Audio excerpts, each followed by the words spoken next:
반갑습니다. 성도 여러분. 6월 둘째 주 수요 저녁 예배 드리도록 하겠습니다. 첫 찬양은 찬송가 545장 이 눈에 아무 증거 아니 배워도 함께 찬양하시겠습니다.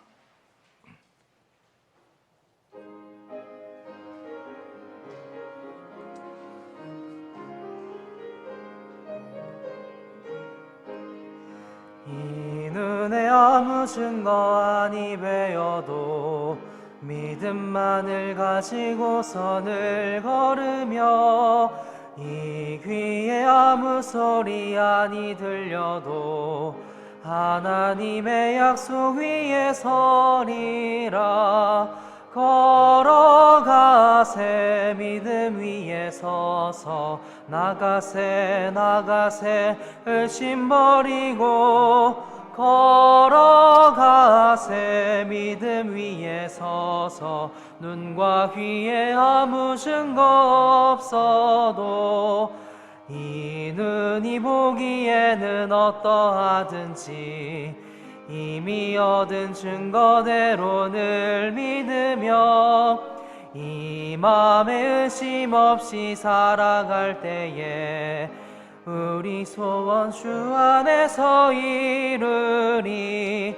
걸어가세 믿음 위에 서서 나가세 의심 버리고 걸어가세 믿음 위에 서서 눈과 귀에 아무 증거 없어도 주님의 거룩함을 두고 맹세하 주 하나님 아버지는 참 이쁘다.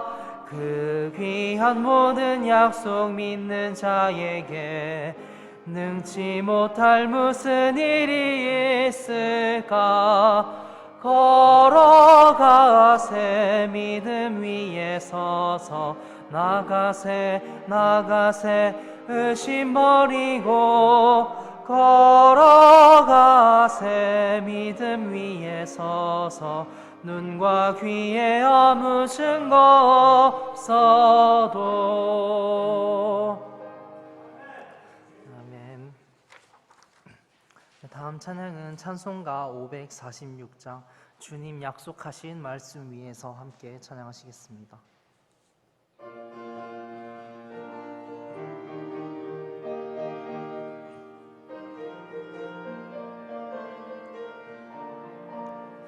주님 약속하신 말씀 위에서 영원토록 주를 찬송하리라. 소리 높여 주께 영광 돌리며 약속 믿고 굳게 서리라.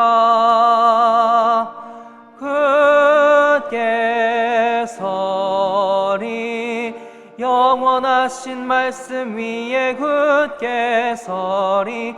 굳게 서리 그 말씀 위에 굳게 서리라. 주님 약속하신 말씀 위에서 세상 염려 내게 엄습할 때에 용감하게 힘써 싸워 이기며 약속 믿고 굳게 서리라. 굳게 서리 영원하신 말씀 위에 굳게 서리. 굳게 서리 그 말씀 위에 굳게 서리라. 주님 약속하신 말씀 위에서 영원하신 주의 사랑 힘입고 성령으로 힘써 싸워 이기며 약속 믿고 굳게 서리라. 굳게 서리 영원하신 말씀 위에 굳게 서리. 굳게 서리 그 말씀 위에 굳게 서리라. 주님 약속하신 말씀 위에서 성령 인도하는 대로 행하며 주님 품에 항상 안식 얻으며 약속 믿고 굳게 서리라. 굳게 서리 영원하신 말씀 위에 굳게 서리 굳게 서리 그 말씀 위에 굳게 서리라. 아멘. 이 시간 예배를 위해서 제가 기도드리도록 하겠습니다. 살아계신 하나님 아버지, 오늘 우리가 하나님을 찬양하고 예배드리기 위해 이 자리에 모였습니다. 몇 달간 예배가 중단되었다가 다시 이렇게 모여 예배드릴 수 있음에 감사드립니다. 하나님께서 우리를 지켜주시기에 이 예배가 계속될 수 있다는 것을 믿습니다. 함께 모여 예배드리지 못하면서 하나님께서 우리 삶에 허락하신 수많은 축복들을 당연하게 생각하고 있었던 건 아닐까 돌아보게 됩니다. 오늘 예배를 드리는 가운데 우리가 그 축복들을 더욱 생각하며 감사드리는 시간이 될 수 있기를 원합니다. 마음을 다하고 힘을 다하여 하나님만을 찬양하기를 원합니다. 계절이 바뀌며 더워지고 있습니다. 교회 형제 자매님들의 건강을 지켜주시고 건강이 안 좋은 분들 또한 하나님의 능력으로 속히 회복되도록 인도하시옵소서. 또한 사역에 어려움이 있거나 부족함이 있는 교회와 사역자들이 많습니다. 하나님께서 그 부족함을 살피셔서 채우시고 붙들어 주시옵소서. 지금은 서로에 대한 배려와 사랑이 더욱 필요한 시기입니다. 각자에게 주어진 어려움들 또한 있겠지만 이 시기에 우리가 더욱 주변 사람들을 생각하고 사랑하며 품을 수 있는 시간이 되도록 인도하시옵소서. 또한 예수님께서 오실 날을 기대하며 이 세상의 것들이 아닌 하늘에 있을 것들에 마음을 두고 이 믿음의 경주를 잘 달려갈 수 있도록 우리 서로를 격려하고 또한 하나님께서 인도하여 주시옵소서. 하나님께서 우리를 만드신 목적이 하나님을 경배하고 찬양하기 위한 것임을 우리가 모두 압니다. 그렇기에 우리가 그 목적대로 더욱 삶 가운데 풍성히 하나님을 찬양하고 또 감사하며 하루하루를 살아가도록 하시옵소서.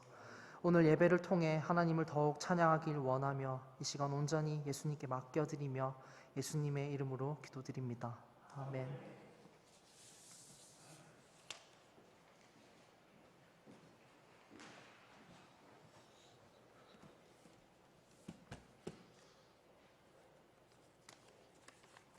오늘 많이 더우시죠?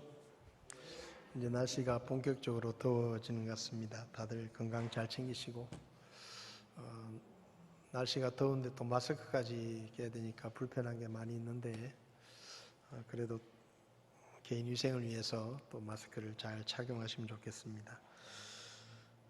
코로나19 때문에 주일 오전 예배와 수요일 저녁 예배만 저희가 드리고 있습니다. 6월 달에도 주일 학교 식당 운영 찬양대 특송은 하지 않습니다. 대구 지역은 그래도 조금 나아졌는데 수도권 지역이 점점 심각해져서 가서 언제까지 우리가 예배를 식사를 같이 못하고 이런 시간이 언제까지 계속될지 잘 모르겠는데요. 하여튼 기도하셔서 하나님께서 좀 빨리 이 일을 끝내시고 또 우리가 배워야 될 것을 배우고 고칠 것을 고치고 또 하나님의 뜻을 깨닫는 그런 시간이 되었으면 좋겠습니다.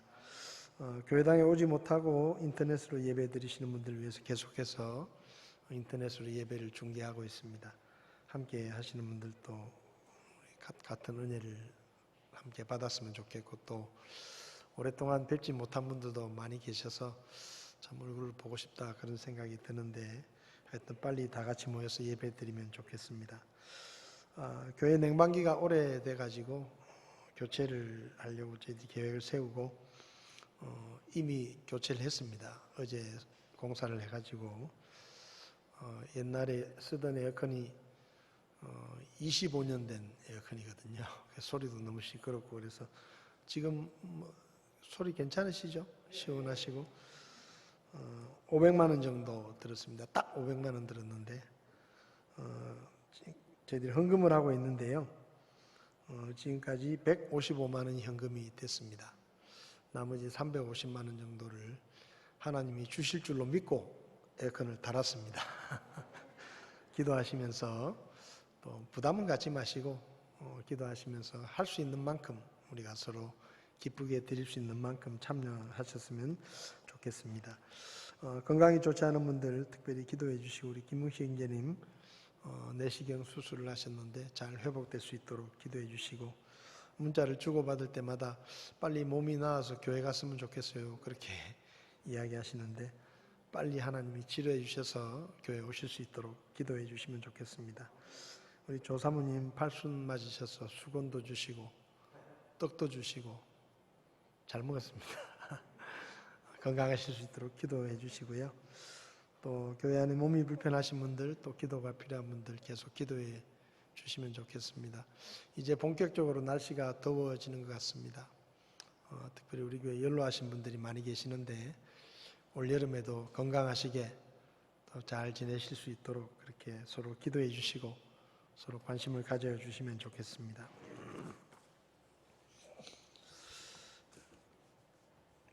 이 시간은 하나님의 말씀을 함께 보시겠습니다. 누가복음 18장 15절부터 17절까지 말씀을 함께 보시겠습니다.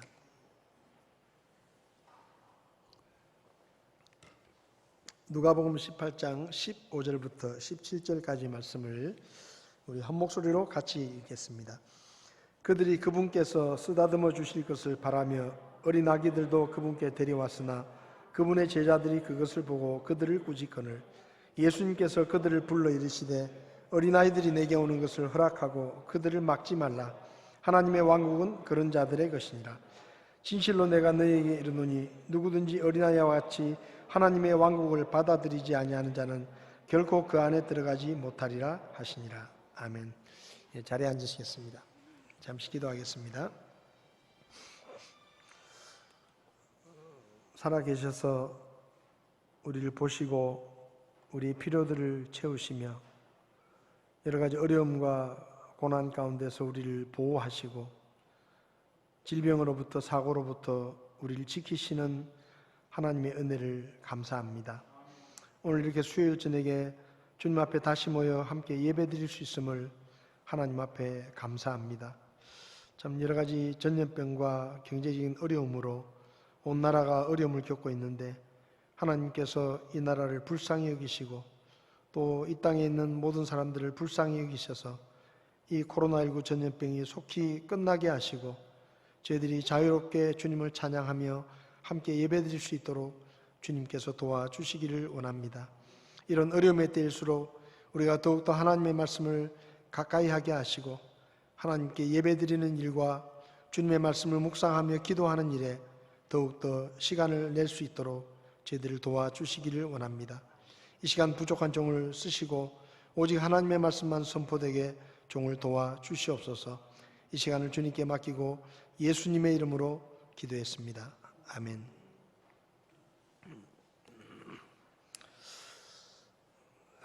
하나님의 아들이신 예수님께서 구약 성경에 예언된 대로 유대 땅 베들레헴이라고 하는 아주 한적한 시골 동네에서 태어나셨죠. 그리고 자라신 곳도 해발 한 360m 정도 되는 언덕 위에 있는 나사렛이라는 마을에서 사셨습니다. 한마디로 말하면 예수님은 시골 사람이었습니다. 우리식으로 말하면 촌놈이었죠, 촌놈. 그런데 나이 30이 되어서 침례 요한에게 침례를 받으시고 갈릴리 호숫가에 있는 가버나움으로 이사를 하십니다. 가버나움도 그렇게 큰 도시는 아닙니다. 그런데 갈릴리 바닷가에 있어서 항구 도시인데 그 가버나움에서 사시면서 이제 사역을 시작하십니다. 마태복음 4장을 보면 예수님께서 사역을 시작하셨을 때 회당들에서 하나님의 말씀을 가르치시고 온갖 병든 자들을 고치시고 천국 복음을 선포하셨다. 그렇게 말씀하십니다. 이렇게 예수님께서 병자들을 고치고 또 하나님의 말씀을 전하는 그 일들 가운데 예수님의 소문이 유대 땅에 퍼졌고 유대 땅뿐만 아니라 지금의 시리아 지역까지 퍼져서 수많은 사람들이 예수님이 가는 곳마다 몰려들었습니다. 그런데 그들 중에 대부분은 고질병에 시달리던 병자들이었고 또 마귀 들린 자들, 또 미친 사람들, 성경의 표현에 의하면 그 다음에 마비병에 걸린 환자들, 한마디로 말하면 이 세상의 의학적인 방법으로는 고칠 수 없는 이런 심각한 병자들이 예수님께 나왔고 예수님은 그들을 고쳐주셨습니다. 근데 그렇게 예수님을 찾아온 사람들 중에 어떤 사람들이 있었는가 하면 예수님께서 자기 아이들을 축복해 주시기를 원해서 자기 아이들을 안고 혹은 손을 잡고 예수님께 데리고 오는 부모들이 많이 있었습니다. 오늘 본문에도 보면 예수님이 계신 곳에 어린아이들을 데리고 찾아온 부모들이 있었습니다. 그런데 이 부모들이 자기 아이들을 데리고 예수님께 축복을 받기 위해서 데리고 왔는데 여기 오늘 본문을 보면 그분의 제자들이 그것을 보고 그들을 꾸짖었다라고 말합니다. 그러니까 제자들이 그 아이들을 데리고 온 부모들을 막아서면서 오히려 꾸짖는 거예요. 왜 애들을 데리고 여기까지 오느냐. 지금 예수님은 너무 바쁘고 너무 피곤하신데 왜 귀찮게 애들까지 데리고 와서 이렇게 예수님을 피곤하게 만드느냐 하고 이야기를 했겠죠. 그러면서 야단을 쳤습니다. 그런데 이런 제자들의 모습을 보시고 예수님께서 그들을 불러서 여기 16절을 보면 어린아이들이 내게 오는 것을 허락하고 그들을 막지 말라. 하나님의 왕국은 그런 자들의 것이니라 라고 말씀하시죠. 이 누가복음 18장에는 그냥 예수님께서 그들을 불러 말씀하신 것으로 되어 있지만 다른 성경을 보면 예수님께서 크게 화를 내셨다. 제자들에게 화를 내시면서 그들을 꾸짖으셨다라고 말씀합니다. 근데 중요한 것은 예수님께서 그 어린아이들을 데리고 온 부모들을 제자들에게 막지 말라고 말씀하시면서 굉장히 중요한 말씀을 하십니다. 하나님의 왕국은 어린아이 같은 자들의 것이다. 그리고 진실로 내가 너에게 이르노니 누구든지 어린아이와 같이 하나님의 왕국을 받아들이지 아니하는 자는 결코 그 안에 들어가지 못한다. 그러니까 그냥 아이들을 무시하지 말라 이런 말씀만 하신 게 아니고 왜 아이들을 무시하지 말아야 되는지 또 우리가 어린아이와 같은 믿음을 가져야 된다는 것을 예수님이 말씀하십니다. 오늘 본문을 좀 잘 이해하기 위해서는 몇 가지를 좀 생각해 봐야 되는데요. 첫 번째는 예수님이 말씀하신 어린아이가 누구냐는 겁니다. 어린아이라고 말씀하셨는데 오늘 여기 15절에서 17절에는 어린아기, 어린아이, 어린아이라는 말들이 몇 번 나옵니다. 그런데 여기 15절에서 그분께서 쓰다듬어 주실 것을 바라며 어린아기들도 그분께 데려왔다라고 말할 때 어린아기는 갓난아이를 말하는 브레페라는 단어를 썼습니다. 그런데 예수님께서 16절, 17절에서 말씀하실 때 어린아이라고 말씀하셨는데 이 어린아이라는 말은 파이디온이라는 말을 쓰셨는데 이 파이디온이라는 말은 보통 6살에서 14살 정도의 어린아이들을 가르치는 말입니다. 그러니까 예수님께서 하나님의 왕국이 어린아이 같은 자들의 것이다 라고 말씀하실 때 이 어린아이라는 말은 갓난아이부터 시작해서 한 14살 정도 되기까지의 아이들을 말하는 것입니다. 그러니까 이 예수님께서 말씀하신 어린아이들은 갓난아이부터 한 14살 정도까지 중학교 1학년 정도 됩니다. 우리 나이로 하면 중학교 1학년 정도까지의 아이들을 이야기하는데 이 아이들의 특징은 뭔가 하면 자기 자신의 능력으로는 살지 못합니다. 부모가 돌봐주거나 부모가 보호를 해주어야 살 수 있는 그런 나이의 아이들이다라고 이야기할 수 있습니다. 그 다음에 두 번째는 제자들이 왜 부모들을 꾸짖었는가? 그러니까 제자들이 그 부모들을 가로막고 예수님께 가지 못하게 해놓고 꾸짖었다라고 말했는데 왜 꾸짖었는가? 아마도 제자들은 이 어린아이들이 예수님 사역에 별 도움이 안 되고 오히려 예수님을 귀찮게 하는 존재라고 생각했던 것 같습니다. 지금도 그렇지만 당시에도 솔직히 어린아이들은 뭐 일을 하거나 돈을 벌어오지도 못하죠. 오히려 누군가의 돌봄이 필요하고 아이들은 돈을 쓰게 만드는, 돈이 들어가는, 누군가의 손길이나 돈이 들어가는 그런 존재들이었기 때문에 어른에 비교해서 좀 쓸모없고 가치 없는 그런 귀찮은 존재로 여겨지기가 쉽습니다. 지금도 마찬가지죠. 아무래도 모든 사회의 중심이 어른이죠. 교회도 사실은 어른들에게 투자하는 것에 비교하면 어린아이들에게 투자하는 것은 그렇게 크지 않습니다. 아이들을 중요하게 생각하지 않습니다. 온 사회가 그렇죠. 오히려 아이들은 부모를 귀찮게 하고, 그래서 요즘은 결혼을 하고도 아이를 낳지 않으려고 하는 그런 부부들이 많은데 애들을 귀찮게 생각하는 거예요. 그냥 인생을 즐기고 싶은데 아이들이 생기면 그 뒷바라지 해야 되고 돈 들어가고 교육시켜야 되고 마음대로 놀러도 못 가고 그러면서 아이를 기피하는 그런 일들이 지금 일어나는 이유도 사실은 어린아이들에 대한 생각들이 비슷하기 때문입니다. 그러니까 제자들 입장에서도 어린아이들이 오면 뭐 그 애들이 헌금할 수 있는 것도 아니고 예수님 사역에 뭐 도움도 안 되고 오히려 피곤하고 바쁘신 예수님에게 귀찮은 존재가 그렇게 생각을 했기 때문에 예수님을 귀찮게 한다고 생각했기 때문에 자기들이 먼저 그 부모들을 막아섰다고 생각이 듭니다. 그러면 예수님은 왜 제자들을 야단치셨느냐? 제자들이 아기들을 데리고 온 부모들을 꾸짖는 것을 보시고 예수님은 화를 내셨습니다. 마가복음 10장 14절을 보면 예수님께서 그것을 보시고 심히 기뻐하지 않으셨다.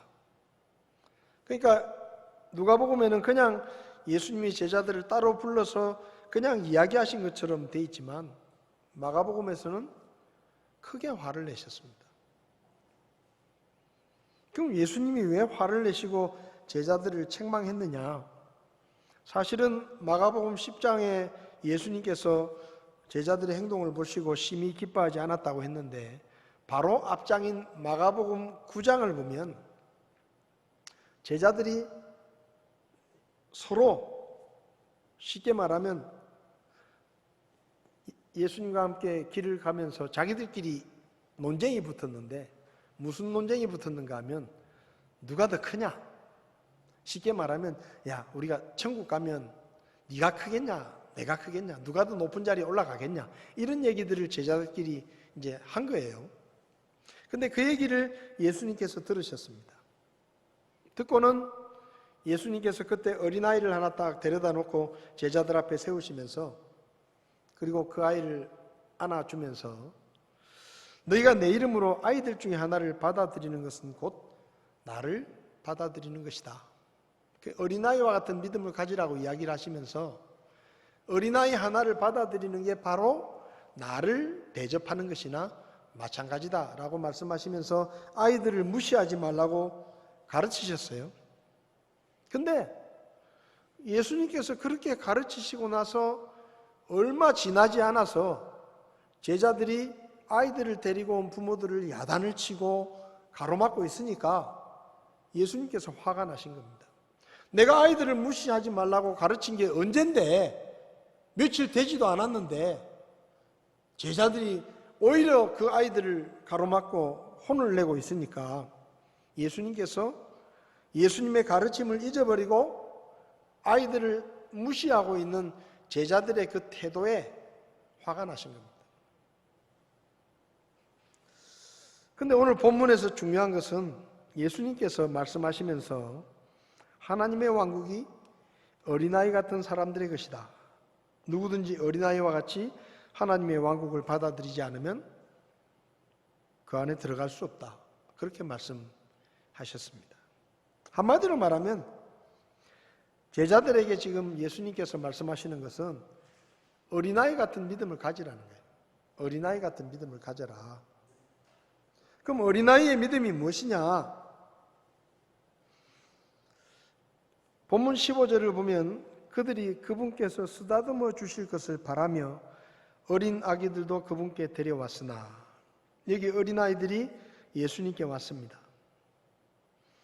근데 여기 어린 아기도 있고 갓난아기도 있고 그리고 자기 발로 걸어서 온 아이들도 있겠죠. 근데 이 아이들이 예수님께 올 수 있었던 것은 자기 혼자 온 게 아니에요. 부모가 안거나 부모가 손을 잡고 데리고 왔기 때문에 예수님께 온 겁니다. 그죠? 7살짜리 애가 혼자서 예수님 만나겠다고 왔겠어요? 그 부모가 야, 우리 예수님 만나러 가는데 너도 같이 가자. 그랬기 때문에 같이 왔겠죠. 대부분의 아이들은 아마 그럴 거예요. 우리도 중학교 1학년 정도까지 본다고 하면 중학교 1학년 정도까지 아이들은 사실은 부모가 돌봐줘야 되는, 혼자서 어디 내보내는 그런 게 아니잖아요. 그죠?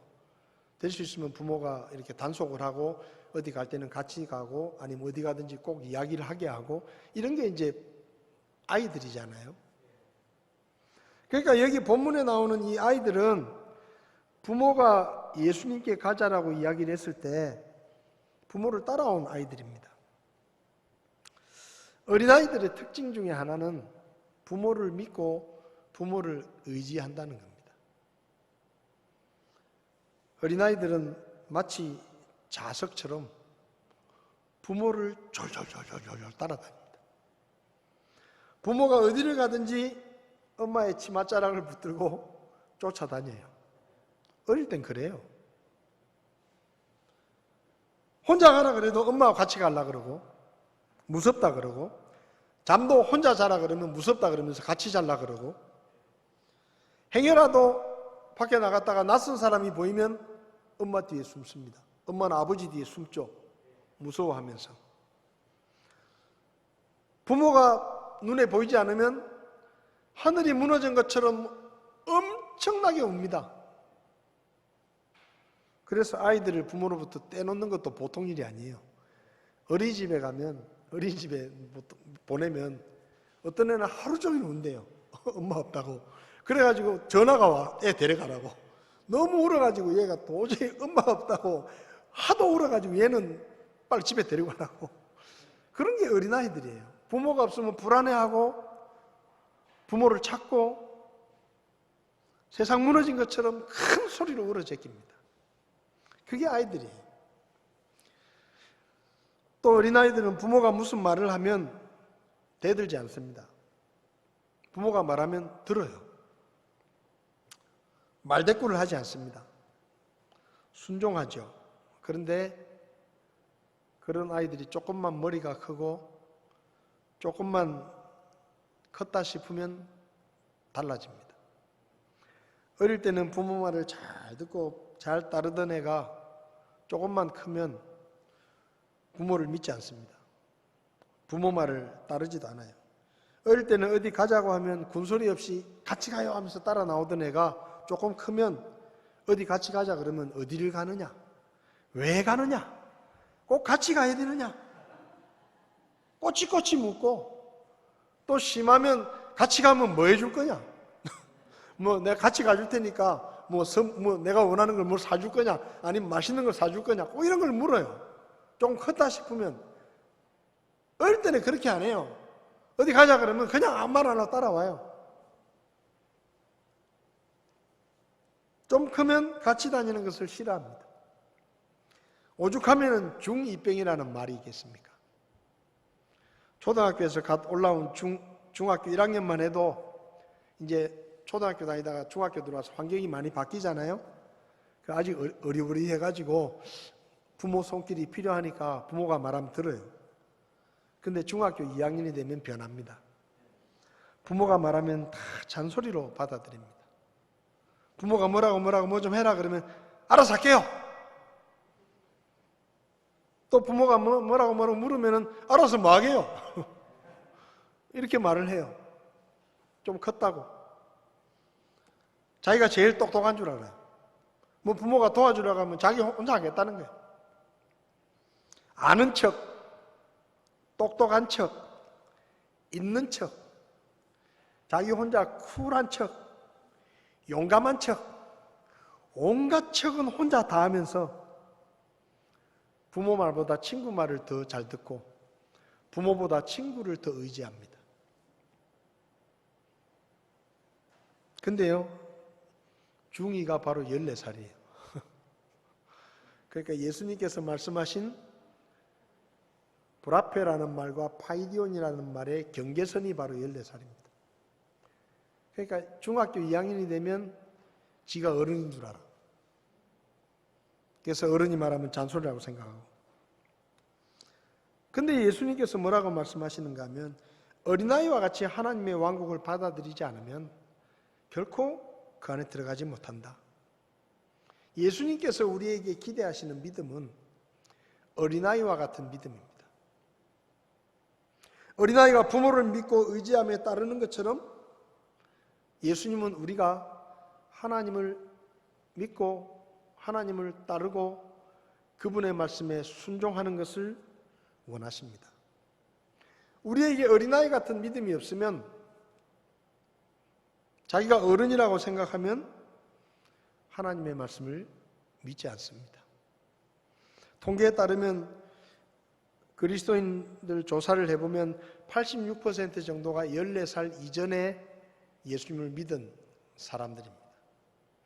그리고 14살 이전에 예수님을 믿고 구원받은 사람은 거의 평생 동안 교회를 떠나지 않고 교회에 머무를 확률이 굉장히 많아요. 기존 성도들 중에 85% 이상이 14살 이전에 어릴 때 예수님을 믿은 사람들이라는 거죠.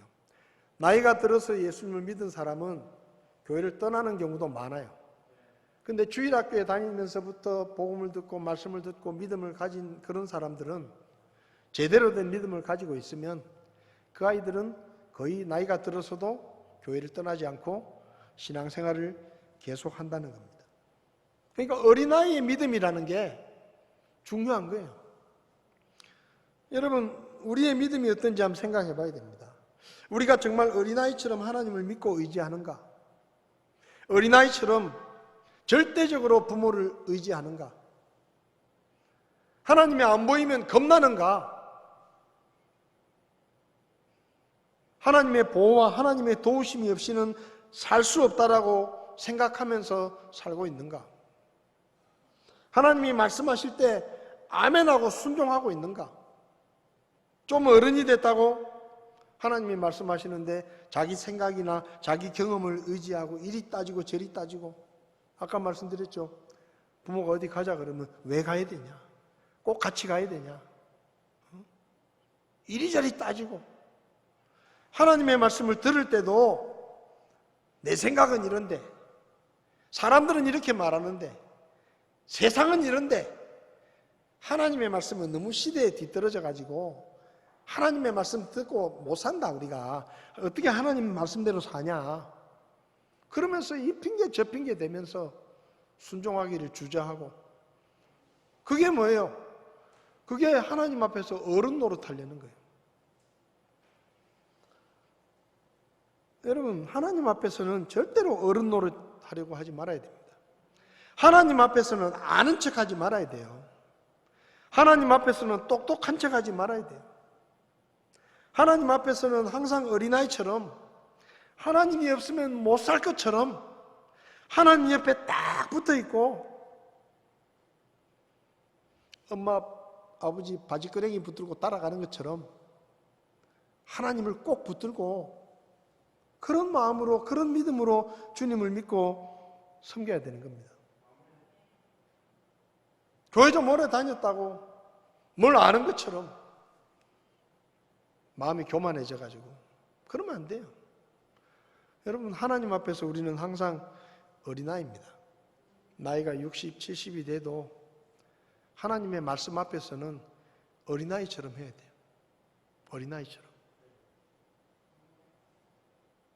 여러분, 부모가 볼 때 자식은 항상 어려요. 그래서 80 먹은 노모가 50살이 넘은 아들이 밖에 나갈 때 야야 차 조심해라 그런다. 야야 차 조심해라. 무슨 말입니까? 부모가 볼 때는 자식이 다 컸어도 늘 아이 같은 거예요. 근데 이게 우리는 반대가 돼야 돼요. 우리는 항상 하나님 앞에서 내가 어린아이다. 그런 마음으로 주님을 믿어야 됩니다. 하나님이 말씀하실 때는 거기 말대꾸를 하거나 따지면 안 돼요. 하나님 앞에서는 우리가 항상 어린아이처럼 순수한 마음으로 말씀을 받아들이고 하나님 떠나면 죽는 줄 알고. 저는 요즘 사람들이 교회를 생각하는 것에 대해서 좀 불만이 많습니다. 목사이기 때문에가 아니고 그냥 성도로서도 생각해 볼 때 사람들이 교회 떠나는 것을 아주 가볍게 생각해요. 교회가 조금만 마음에 안 들면 교회를 떠나려고 합니다. 믿음을 떠나는 것을 아주 가볍게 생각해요. 근데 여러분, 그게 아닙니다. 구원받은 사람은 교회를 떠나면 죽어요. 아무 힘을 못 써요. 쓸모 없어지는 거예요. 교회를 통해서 하나님의 말씀을 공급받고 믿음의 영양분을 공급받아서 우리가 사는 것이지, 우리가 좀 컸다고, 머리가 좀 컸다고, 내가 좀 배운 게 있다고, 내가 할 줄 아는 게 있다고 하나님 곁을 떠나면 못 삽니다. 못 살아야 정상이에요. 그러니까 우리가 항상 하나님을 섬길 때 항상 어린아이처럼 하나님을 꼭 붙들고 절대로 놓지 않겠다라는 그런 마음으로, 엄마를 놓치면 죽는다는 그런 어린아이의 마음으로 하나님을 꼭 붙들고 하나님 곁에 머물러 있고 하나님의 말씀에 순종하고 그렇게 살아야 되는 거예요. 절대로 하나님 앞에서는 어른인 척하지 마십시오. 아는 척하지 마십시오. 우리가 아는 거 아무것도 아닙니다. 우린 여전히 약하고 무식하고 어린아이예요. 힘이 없어요, 우리는. 어린아이처럼 우리가 하나님을 믿고 절대적으로 그분을 신뢰하고 그분의 말씀이라고 하면 아무 뭘 따지거나 대들지 말고 순종하는 그런 믿음을 우리가 가져야 됩니다. 그 다음 두 번째로 어린아이는 자기를 낮추는 겸손한 신앙이 바로 어린아이의 신앙입니다. 대체적으로 어린아이들은 어른처럼 잘난 체하거나 아는 척하지 않습니다. 스스로 우쭐대면서 교만하지 않습니다. 자신의 연약함과 부족함을 대체적으로 어린아이들은 인정합니다. 마태복음 18장을 보면 예수님께서 천국에서 누가 가장 큰 자냐라고 제자들이 묻습니다. 그 제자들이 예수님 앞에서 예수님, 천국에서 누가 가장 큰 자입니까? 그러니까 천국에 가서도 큰 자가 되고 싶다 이 말이죠. 그때 예수님께서 여기 오늘 본문에 나오는 말씀과 비슷한 말씀을 하시는데, 너희가 어린아이들과 같이 되지 않으면 하늘의 왕국에 들어가지 못한다. 이 어린아이처럼 자기를 낮추는 자가 하늘의 왕국에서 가장 큰 자다, 그렇게 말씀하십니다. 어린아이에 대해서 어린아이들은 자기를 낮춘다. 제자들은 뭐죠? 지금 제자들은 예수님 앞에 당당합니다. 자기들이 천국에 가는 것은 떼어놓은 당상으로 여기면서 심지어 예수님 앞에서도 천국에 가서 다른 제자들보다 더 높은 자리에 앉고 싶다는 그 속마음을 감추지도 않고 대놓고 예수님 앞에 묻는 거예요. 천국에서 누가 큰 자입니까? 이게 뭡니까? 교만입니다. 여러분, 천국에 가는 것을 당연히 여기면 그게 교만이에요. 우리는 천국에 갈 아무런 자격이 없었습니다. 하나님의 은혜 때문에, 하나님의 사랑 때문에 저와 여러분들이 천국에 갈 수 있는 것이지, 우리가 뭘 잘해서, 우리가 무슨 자격이 있어서, 우리가 주님을 위해서 뭐 큰 일을 이루었기 때문에 가는 게 아니에요. 근데 제자들은 지금 예수님 앞에서 자기들이 천국에 가는 것은 마치 당연한 것처럼 생각하는 거예요. 당연한 것처럼. 그리고는 천국에 가서도 높은 자리에 올라가고 싶어서 누가 천국에서 큰 자입니까? 라고 묻는 겁니다. 그것도 예수님 앞에서. 자기들끼리 얘기하는 것도 아니고 예수님 앞에 대놓고 자기들의 속마음을 감추지 않고, 예수님, 천국에서도 제가 한 자리 하고 싶습니다. 천국에서도 제가 높은 자리에 앉고 싶습니다. 어떻게 하면 제가 높은 자리에 앉을 수 있겠습니까? 이거 지금 묻고 있는 거예요.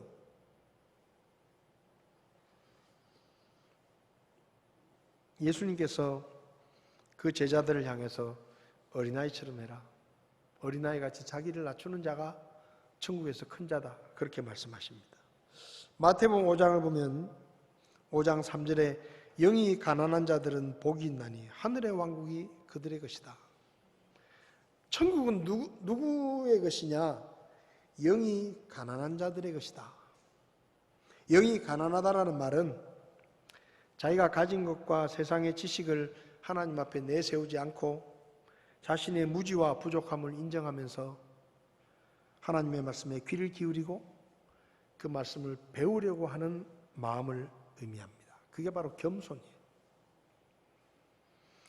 어린아이들은 자기가 아는 게 별로 없다는 걸 알아요. 가진 것도 없잖아요. 그래 어린아이들은 잘난 체 할 게 없어요. 아는 게 많나, 돈이 있나, 자기 집이 있나, 자기 차가 있나, 뭐 내세우면서 자랑할 게 없어요. 비교할 것도 없어. 애들이 뭐 초등학교에서 입고 다니는 옷이 뭐 차이가 나면 얼마나 나겠어요. 뭐 어떤 애는 뭐 300만 원짜리 명품백 들고 오겠어요. 애들이 다 비슷비슷해요. 그러니까 뭐 잘난 체 할 것도 없어. 그리고 아이들은 자기가 잘 모른다고 생각하기 때문에 선생님들이 뭘 가르칠 때요, 아는 척하지 않습니다. 똑똑한 척 안 해요. 선생님이 뭘 가르치면 그냥 배워요. 아주 겸손합니다. 자기들이 무식하다는 걸 인정해요. 근데 어른들은 어떻습니까? 이상한 거 있어요. 분명히 학교 다닐 때는 다 중간쯤 공부하고 꼴찌한 부모도 있을 건데 어른이 되면 다 학교 다닐 때 자기 1등 했대.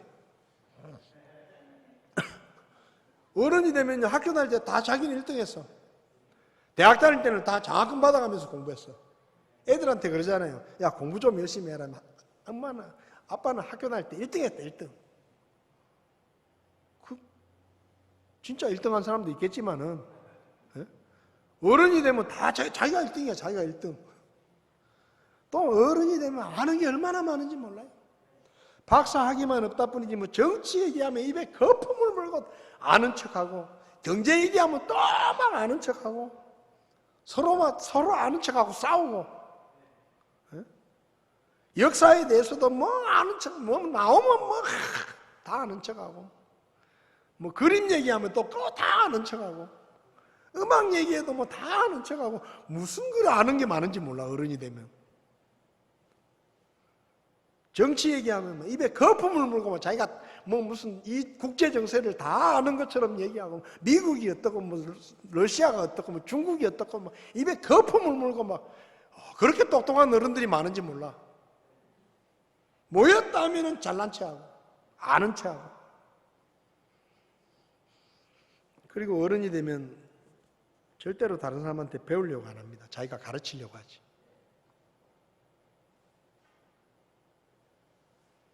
모두가 다 선생이 되려고 합니다. 심지어 하나님의 말씀 앞에서도 마찬가지입니다. 자기 경험이나 지식을 늘어놓으면서 하나님 말씀을 꼬치꼬치 따지고, 신앙생활을 좀 오래 한 사람들은 성경을 다 안다고 생각하면서 목사가 설교를 해도 그 설교 내가 그 본문을 가지고 설교를 내가 몇십 번을 들었는데 다 안다. 그러면서 그냥 발장을 딱 끼고 들었어. 성경을 많이 안다고 생각합니다. 귀담아 듣지도 않고 배우려고 하지도 않습니다. 목사가 가르치려고 하면 교회 오래 다닌 사람들은 저는 다 성경 다 알아요. 저는 공부 안 해도 돼요. 목사가 성경 공부하자 그러면 그래도 믿은 지 얼마 안 되는 사람들은 자기가 모르니까 말씀을 배우려고 하는데 좀 교회 좀 경력이 있는 사람들은 목사님 이 나이에 내가 뭘 배웁니까? 저도 알 만큼 압니다. 그렇게 생각해요. 또 성경은 안 받아들이면서 사람들이 말하는 무슨 진화론이나 세상의 과학이나 유명한 학자나 유명인들이 말하면 그걸 또 좋아해요.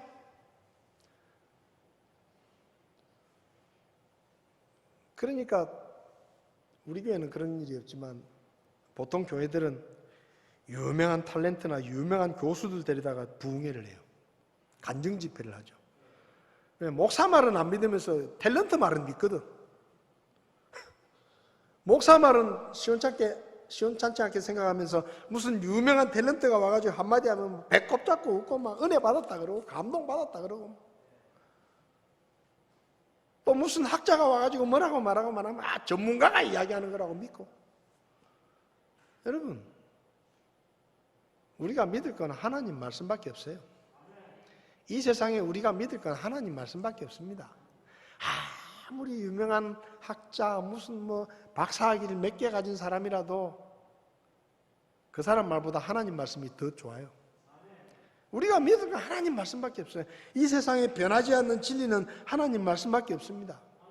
근데 우리는 하나님의 말씀보다 자꾸 사람의 말에 귀를 기울이고 유명한 사람이 뭐 한마디 하면 그 말을 믿고 귀가 얇은 거예요. 그게 뭔가 하면 교만입니다. 여러분, 하나님께서 말씀하실 때 우리가 해야 되는 반응은 듣는 겁니다. 그리고 배우는 거예요.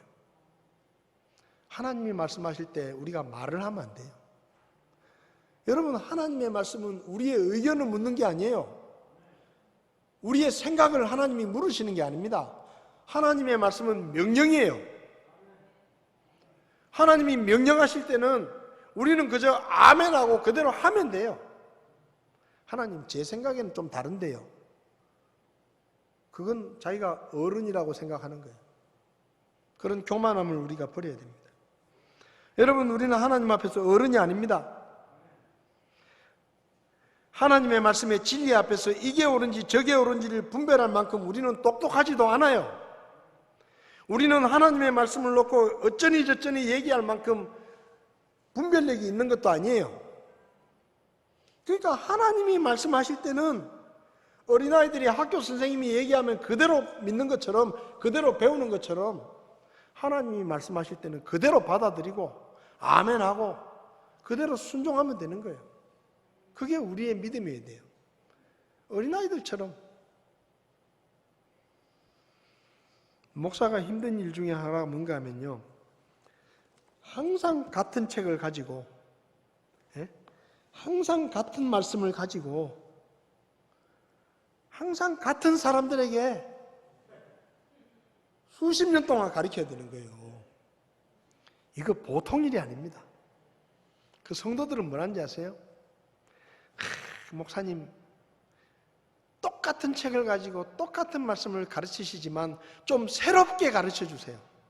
제 마음을 감동시켜 주세요. 그러고 앉아 있는 거예요. 책이라도 좀 많이 있으면 바꾸면 좀 나을 텐데.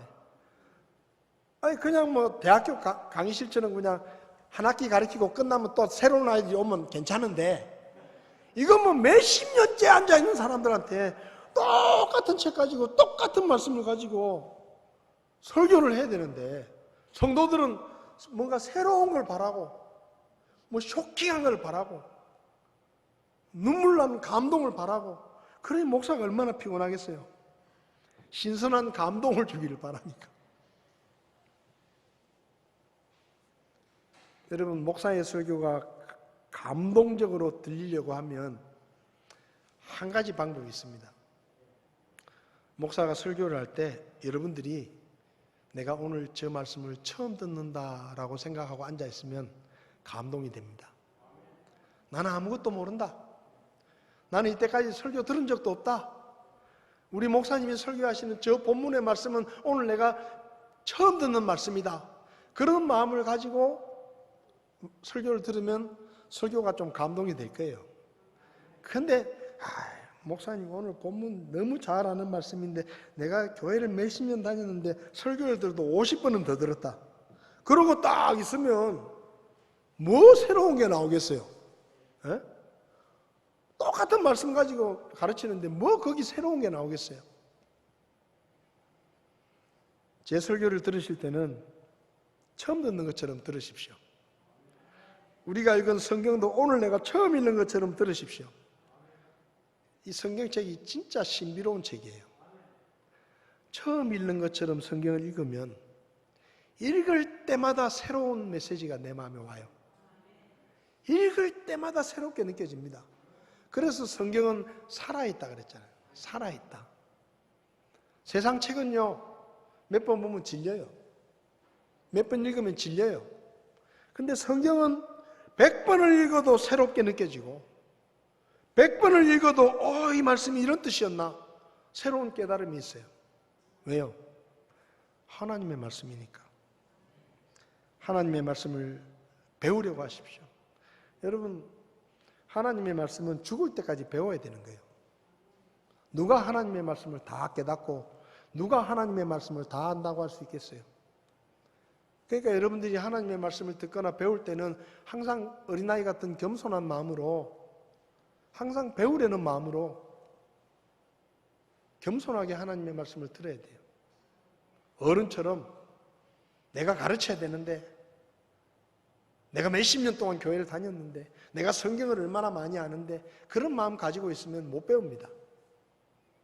어린아이 같이 겸손한 마음으로 우리가 하나님의 말씀을 듣고 믿음으로 받아들일 수 있기를 바랍니다.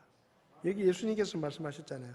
어린아이와 같이 하나님의 왕국을 받아들이지 아니하는 자는 결코 그 안에 들어가지 못한다. 주님이 우리에게 원하시는 믿음은 어린아이 같은 믿음입니다. 하나님이 조금만 안 보이면 불안해하고 겁을 내고 눈물이 나고 하나님 보고 싶고 하나님 빨리 찾아야지 그런 마음이 있고 그런 간절함, 그런 어린아이 같은 마음, 그런 마음으로 하나님을 믿고 의지하십시오. 그리고 항상 하나님 앞에서는 겸손하십시오. 우리 아는 거 아무것도 아니에요. 우리가 경험한 몇십 년의 인생 그 아무것도 아닙니다.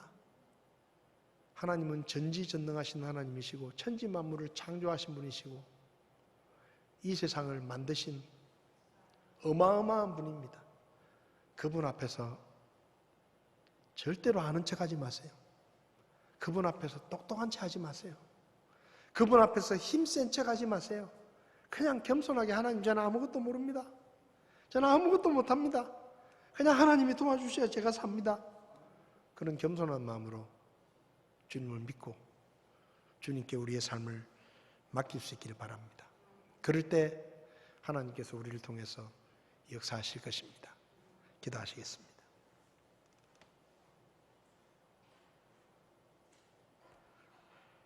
하나님, 우리가 얼마나 어리석은지 우리는 하나님 앞에서 스스로 어른이라 생각하며 많이 안다고 생각하고 하나님이 도와주시지 않아도 내 지식과 내 경험으로 살 수 있다고 어른이라고 생각할 때가 참 많습니다. 우리의 마음이 교만할 때가 참 많습니다. 하나님, 우리가 어린아이라는 것을 다시 한번 말씀을 통해 가르쳐 주셔서 감사합니다. 하나님, 우리가 어린아이가 부모를 절대적으로 믿고 의지하는 것처럼 우리도 하나님 한 분만을 절대적으로 믿고 의지하게 하시고 어린아이가 부모의 말에 순종하는 것처럼 우리도 하나님의 말씀에 순종할 수 있도록 도와주시고 어린아이가 겸손하게 배우는 것처럼 우리도 하나님의 말씀을 겸손하게 배울 수 있도록 저희들을 도와주시기를 원합니다. 하나님 앞에서 어른이 되려고 하는 교만을 버리게 하시고 항상 어린아이 같은 마음으로 주님을 믿고 따라가며 형제 자매들을 귀하게 여기며 서로 섬기며 주님의 교회를 잘 세워갈 수 있도록 저희를 도와주시기를 원합니다. 하나님께서 우리를 가르쳐 주시고 우리를 인도해 주실 것을 믿고 감사를 드리며 귀하신 예수님의 이름으로 기도했습니다. 아멘. 예배를 마치겠습니다.